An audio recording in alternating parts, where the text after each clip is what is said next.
क्या आपका बच्चा भी गर्मियों की छुट्टियों में स्कूल में किसी स्पेशल ट्रेनिंग के लिए अभी तक जा रहा है? गर्मियों की छुट्टियां चल रही हैं देश में ज़्यादातर स्कूल में, लेकिन कुछ ऐसे स्कूल हैं जहां पर स्पेशल क्लासेस होती हैं, स्पेशल ट्रेनिंग सेशंस दिए जाते हैं और समर कैंप्स भी लगते हैं। ऐसा ही कुछ अयोध्या के एक स्कूल में हुआ, जिसमें शिरकत करने के लिए 10वीं में पढ़ने वाली एक छात्रा गई। इस छात्रा को स्कूल की मासिक पत्रिका में अपनी कविता पब्लिश करानी थी। बच्ची ने अपने पिता को बताया कि उसे स्कूल जाना है। स्कूल की प्रधानाचार्य ने उसे मिलने के लिए स्कूल बुलाया है। बच्ची के पिता को शहर से कहीं बाहर जाना था, लिहाजा अपने किसी जानकार के जरिए उन्होंने अपनी बच्ची को स्कूल तकरीबन 8:50 पर शुक्रवार के रोज ड्रॉप करा दिया। लेकिन कुछ ही देर बाद स्कूल से बच्ची के परिजनों को एक जानकारी दी गई कि बच्ची झूला झूलते हुए गिर गई है और गंभीर रूप से जख्मी है। खबर मिलने के बाद बच्ची के परिजन अस्पताल पहुंचे, जहां बच्ची को स्कूल प्रबंधन द्वारा भर्ती कराया गया था। वहां पर डॉक्टरों ने लाख कोशिश की, लेकिन इस बच्ची को बचाया नहीं जा सका। बच्ची की हालत बहुत खराब थी। बच्ची के सर में गंभीर चोटें थीं, लेकिन सिर्फ सर ही नहीं, बच्ची के पैर में भी गंभीर चोटें थीं। उसका पैर लगभग पूरी तरह मुड़ चुका था, बल्कि एक पैर की हड्डी भी उसके मांस से बाहर निकलती दिखाई दी। सवाल ये कि स्कूल के झूले से गिर करके कोई इतना गंभीर रूप से जख्मी कैसे हो सकता है। मामले की इन्वेस्टिगेशन शुरू हुई। पुलिस मौके पर पहुंची तो स्कूल के अंदर से कुछ सीसीटीवी फुटेज डिलीट पाए गए। स्कूल प्रबंधन उसको लेकर के कोई स्पष्ट जवाब नहीं दे पाया।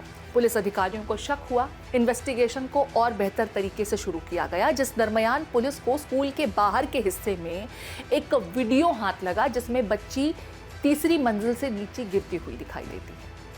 हालांकि अगर शुरुआत में इसको समझा जाए तो ऐसा लगता है कि बच्ची शायद तीसरी मंजिल से फिसल कर गिर गई या कुछ और इस तरह की घटना हुई और गिरने की वजह से बच्ची जख्मी हुई और उसके बाद उसकी मौत हुई। लेकिन मामला इतना आसान नहीं था। जिस साइट पर बच्ची गिरी हुई मिली, वहां पर खून की ट्रेसेस ना के बराबर थे। हैरानी की बात यह कि अस्पताल में जब बच्ची को भर्ती कराया गया तो वहां पर खून बहुत कम बताया। डॉक्टरों ने बताया कि बच्ची के जिस्म में खून ना के बराबर था। उसको 2 यूनिट खून तक चढ़ाया गया था उसकी जान बचाने के लिए। लेकिन जिस मौके पर बच्ची गिरी मिली, वहां पर खून के ट्रेसेस का ना के बराबर पाया जाना शक पैदा करता था कि क्या बच्ची के साथ जो कुछ हुआ वो सिर्फ इस साइट पर गिरने की वजह से हुआ, या फिर बच्ची इससे पहले भी किसी हादसे का शिकार हुई, या उसके साथ स्कूल प्रांगण के अंदर कुछ और हुआ था। इस सवाल को लेकर के इन्वेस्टिगेशन आगे बढ़ाई गई तो पुलिस अधिकारियों को कुछ शक हुआ। पुलिस अधिकारियों ने क्या कुछ कहा है इनिशियल इन्वेस्टिगेशन को लेकर के, पहले आपको वो सुना देते हैं। सूचना प्राप्त हुई है कि आज सुबह लगभग 9:30 बजे के लगभग एक बच्ची जो कक्षा 10 में पढ़ती थी, छत से गिरकर चोटिल हालत में विद्यालय प्रबंधन द्वारा उसे अस्पताल में भर्ती कराया। उसके परिजनों को सूचना दी, मौके पे आए। इलाज के दौरान उसकी मृत्यु हो गई है। जो बच्ची है उसकी माँ अभी बाहर है, घर आने वाली है।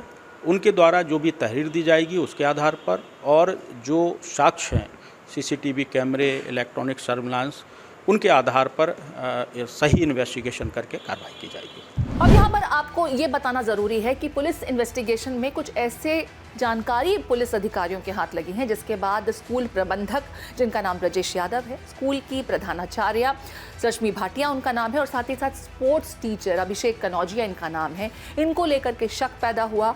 इन्वेस्टिगेशन में ऐसा लगता है कि बच्ची के साथ स्कूल के अंदर दुष्कर्म की घटना को अंजाम दिया गया है, गैंगरेप की घटना को अंजाम दिया गया, और इस पूरे मामले में प्रिंसिपल की संलिप्तता भी पाई जा रही है, क्योंकि प्रिंसिपल ही थी जिन्होंने इस बच्ची को स्कूल में मिलने के लिए बुलाया था। हालांकि क्या मामला इतना सीधा था? इन्वेस्टिगेशन अभी जारी है। स्कूल के सीसीटीवी फुटेज कहां गए? क्या किसी ने जानबूझकर डिलीट कर दिए? इस बच्ची के साथ स्कूल प्रांगण के अंदर क्या हुआ? ये वो तमाम सवाल हैं जो अभी तक अनसुलझे हैं। बच्ची के परिजनों का ये कहना है कि उन्हें तो स्कूल से ठीक से घटना के बारे में जानकारी तक नहीं दी गई। बच्ची के पिता ने क्या कुछ कहा, पहले आपको वो भी सुना देते हैं। ने हमसे जो बताया कि झूले से गिर गई थी और झूले की ऊंचाई 1 से 1.5 फुट है। और बिटिया हमारी टंक में लंबी भी ठीक ठाक हमारे तरीके लंबाई होगी, हमसे थोड़ी छोटी होगी। जब वो गिरी वहाँ तो पहली बात झूले से गिरने पे इतनी चोट लगी नहीं सकती। यहाँ पे यहाँ पे यहाँ पे यहाँ पे यहाँ पे यहाँ पे मतलब पीछे वाला कूल्हे का पोर्शन चलाया आगे। और प्रिंसिपल ने बताया हमें कि झूले से गिरी है, लेकिन जो वीडियो फुटेज में पता चला है कि वो छत से फेंकी गई है। उसके बाद उन लोगों ने पूरा उसको साफ़ कर दिया है। साफ़ करने कोई मतलब नहीं था। और प्रिंसिपल और मालिक ब्रजेश यादव हम लोगों को मैनेज करने में शुरू से आखिरी तक जुटे हुए थे। मतलब सिंपैथी में ले ली कि कुछ नहीं हुआ, झूले से गिरी। लेकिन जब आखिरी में देखा गया तो मालूम चला झूले से गिरी ही नहीं, उसको छत से फेंका गया है। हत्या हुई, हमारी बिटिया के साथ कुछ गलत हुआ है। इसमें अभिषेक कनौजिया, ब्रजेश यादव प्रिंसिपल का अहम रोल है।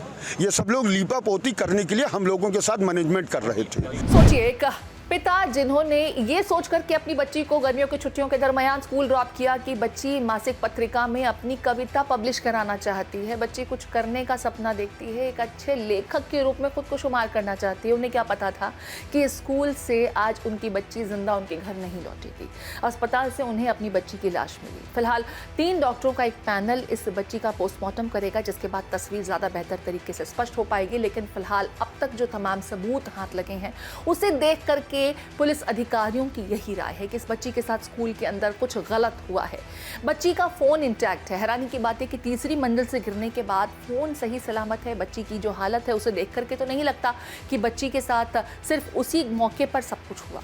बच्ची गिर करके जख्मी हुई ये समझ में आता है, लेकिन इससे पहले बच्ची के साथ क्या हुआ, किस हालात में वो तीसरी मंजिल तक पहुंची। जब गर्मियों की छुट्टियां चल रही थी तो वो तीसरी मंजिल पर क्या कर रही थी, झूले से गिरने की बात कहां से आई। और सबसे बड़ी बात यह कि स्कूल प्रांगण के अंदर ही एक ऐसा स्पॉट था जहां पर पुलिस को बहुत बड़ी तादाद में पानी बिखरा हुआ दिखा, जिसे देख कर के ये अंदाजा लगाया जा रहा है कि शायद यहाँ पर साक्ष्य मिटाने की कोशिश की गई थी, सबूत ढूंढने की कोशिश की गई।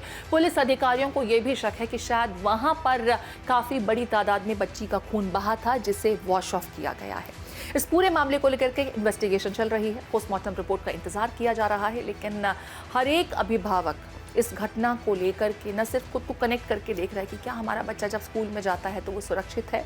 स्कूल की प्रधानाचार्य जो इस पूरे मामले में अब सवालों के घेरे में है, वो खुद शक के घेरे में है। उनका रोल क्या था, उनकी भूमिका क्या थी, ये तमाम वो तथ्य हैं जिनका अभी सुराग तलाशने की कोशिश पुलिस कर रही है, उनके बारे में पड़ताल करने की पुलिस कोशिश कर रही है। इंतजार करना होगा कि सनबीम स्कूल अयोध्या में दरअसल इस बच्ची के साथ क्या हुआ। भारत एक्सप्रेस डिजिटल के लिए मैं प्रीति पांडे।